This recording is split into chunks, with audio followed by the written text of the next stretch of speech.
Assalamu alaikum everyone. Hope you are well and doing great with my channel. আজকের এই ভিডিওতে আমি আপনাদের সাথে শেয়ার করব একটি অ্যাডভান্স ইংলিশ স্ট্রাকচার। সো ভিডিওটি না টেনে শেষ অবধি দেখুন। সমস্যাটি হলো যে তারা কাল আসবে না। সমস্যাটি হলো যে সে তাকে ভালোবাসে না। সমস্যাটি হলো যে আমরা ভ্রমণ করতে চাই না। সমস্যাটি হলো যে সে তার সাথে ঝগড়া করেছে।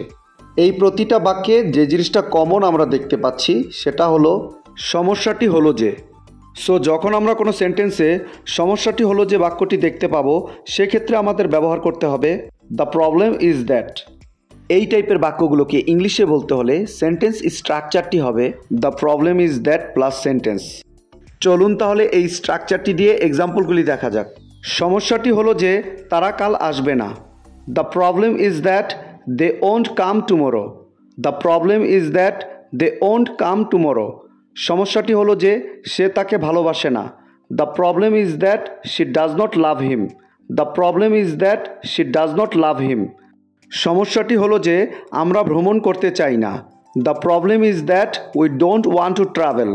The problem is that we don't want to travel. সমস্যাটি হলো যে সে তার সাথে ঝগড়া করেছে। The problem is that he quarreled with her.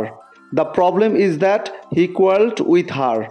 I hope এই স্ট্রাকচারটা আপনারা ভালোভাবে বুঝতে পেরেছেন। Now it's your turn. সমস্যাটি হলো যে সে পরীক্ষায় ফেল করেছে। সমস্যাটি হলো যে সে পরীক্ষায় ফেল করেছে। এই বাক্যটি ইংলিশে কি হবে আপনারা কমেন্টে লিখে জানাবেন।